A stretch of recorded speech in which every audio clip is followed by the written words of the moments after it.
नमस्कार दोस्तों, मेरा नाम गणेश बाड़कोस। स्वागत है मेरे YouTube channel GP classes Bikaner. आज का जो हमारा टॉपिक है, आज का ये वीडियो है, ये विशेषकर उन विद्यार्थियों के लिए है जिन विद्यार्थियों ने इस कोरोना वैश्विक महामारी के चलते अभी एग्ज़ाम दे के आए हैं और एक इंतज़ार में बैठे हुए हैं, अपने परिणाम के, अपने रिजल्ट के इंतज़ार में बैठे हुए हैं।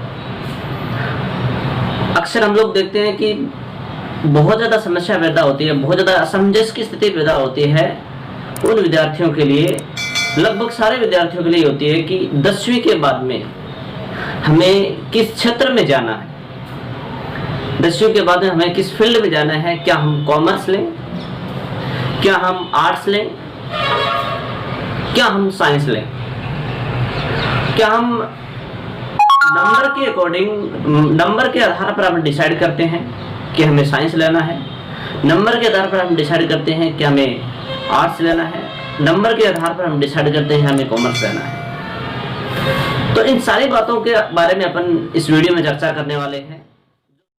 सभी स्टूडेंट्स के सामने 3 विकल्प होते हैं, 3 ऑप्शन होते हैं कि चाहे वो 10th क्लास का आरबीएससी का स्टूडेंट हो, चाहे वो 10th क्लास सीबीएसई का स्टूडेंट हो। उसके बाद 3 ऑप्शन आते हैं कि मुझे आर्ट्स लेना है, या फिर मुझे कॉमर्स लेना है, या फिर मुझे साइंस लेना है। सभी विद्यार्थियों का एक सपना होता है। किसी विद्यार्थी का इंजीनियर बनने का सपना होता है। कोई कहता है मुझे इंजीनियर बनना है, कोई कहता है मुझे डॉक्टर बनना है, कोई कहता है मुझे एक बहुत बड़ी कंपनी का ओनर भी बनना है, कोई कहता है मुझे सीईओ बनना है, कोई कहता है मुझे आईएएस ऑफिसर बनना है, कोई कहता है मुझे आरएएस बनना है, कोई कहता है मुझे सीए बनना है, कोई कहता है मुझे कमांडो बनना है, कोई कहता है मुझे पीएम सीएम डीएम बनना है। तो सभी के अलग अलग ड्रीम्स होते हैं, सभी के अलग अलग सपने होते हैं। लेकिन इससे पहले मैं सभी विद्यार्थियों को बधाई देता हूं जो लोग इस एक संकट के दौर में एग्ज़ाम दे के आए हैं। बहुत अच्छी बात है, और एक एग्ज़ाम के इंतज़ार में बैठे हुए हैं, अपने परिणाम के इंतज़ार में बैठे हुए हैं। लेकिन अब सबसे बड़ा जो प्रश्न, सबसे बड़ी जो समस्या उनके सामने ये है कि अब क्या करें, अब करें क्या। मार्केट के अंदर एक सिंपल सा फंडामेंटल चलता है कि 80% से ऊपर अगर किसी के नंबर आ गए तो सीधी सी बात है, उसको साइंस दिलवा दो। 60 से लेके 60 से लेके 85% के बीच में आ गए तो उसे कॉमर्स दिलवा दो, और 60 से अगर कम आ गए तो उसे आर्ट्स दिलवा दो। अब आप एकदम शांत होकर सोचो, क्या आपके नंबर ही डिसाइड करेंगे कि आपको किस फील्ड में जाना है? क्या आपके नंबर ही डिसाइड करेंगे कि आपको किस क्षेत्र में जाना है? इसका जवाब अधिकतर विद्यार्थियों के पास में, अधिकतर स्टूडेंट्स के पास में नहीं होते हैं। और जो विद्यार्थी नंबर के अकॉर्डिंग अपने फील्ड का, अपने क्षेत्र का चयन करते हैं, वो 100% फेल होते हैं। इसका जवाब एकदम से नहीं है, बिल्कुल भी नहीं जाना चाहिए। नंबर के अकॉर्डिंग आपको अपने फील्ड का चयन नहीं करना चाहिए, क्योंकि देखो, नंबर, इसका जो आंसर रहता है वो ये रहता है कि जो आपका दिल करे, जो आपकी इच्छा करे, उस फील्ड में आपको जाना चाहिए। और इसे कहते हैं, एक सबसे बड़ा शब्द है, और इस शब्द को अगर समझ जाओगे तो लगभग सभी विद्यार्थी अपने जीवन का, अपने क्षेत्र का डिसाइड आराम से कर सकते हैं। और इसका नाम है डिज़ायर। क्या नाम है? डिज़ायर। आप किस क्षेत्र के लिए इंटरेस्टेड हो, आपका इंटरेस्ट किस में है, आपकी डिज़ायर, आपकी अभिलाषा, आपकी रुचि क्या है। और जो आपकी रुचि है, मैं कहता हूँ आप उसी के अंदर जाना चाहिए। पापा कहते हैं डॉक्टर बनना है, मम्मी कहती है नहीं बेटा आरएस बनना है आपको, दोस्त, आपका सबसे निजी दोस्त था, उसने आर्ट्स ले लिया और वो कह रहा है मुझे आर्ट्स से बनना है। यह भी समस्या है एक आपके सामने। भाई इंजीनियरिंग पहले से ही कर रहा है, तो भाई सीधी सी बात है, वो किसके अंदर लेके आएगा? इंजीनियरिंग के अंदर लेके आएगा। बहन कह रही है नहीं बेटा तेरे को तो सीएम बनना है, और खुद की जो इच्छा है वो साइंस लेने की है। तो अब आप क्या करोगे? अगर जो आपकी साइंस लेने की इच्छा है, मैं कह रहा हूं आप उसी में ही जाइए। आपका सपना क्या है, आपकी लगन किस में है, आपकी रुचि क्या है, आपकी अभिलाषा क्या है, उस क्षेत्र में आपको जाना ही पड़ेगा। और मैं कह रहा हूं 100% आप उसी के अंदर सफल होंगे। क्यों? और ये एक बहुत बड़ी समस्या आएगी अगर आपने अपने दिल के अकॉर्डिंग, आपने अपनी रुचि के अकॉर्डिंग, आपने अपनी इच्छा के अकॉर्डिंग, आपने अपने फील्ड का आपने अपने फील्ड का चयन कर लिया, डिसाइड कर लिया आपका फील्ड का कि मुझे किस में जाना है, मुझे आरएस बनना है या फिर मुझे डॉक्टर बनना है। तो आप जैसे ही आप इस डॉक्टर की लाइन में घुसोगे, साइंस लोगे, तो सबसे पहले आपको आपके सामने सबसे बड़ी से बड़ी जो समस्या होती है दुनिया की, वो सबसे बड़ी से बड़ी समस्या आएगी। और समस्या क्या आएगी? आपने तो साइंस ले ली, आपके दोस्त ने आर्ट ली है या फिर कॉमर्स ली है। 10 दिन आपके समझ में आ गई साइंस एकदम बढ़िया तरीके से, 1 महीना समझ में आ गई, 2 महीने समझ में आ गई, 4 महीने समझ में आ गई।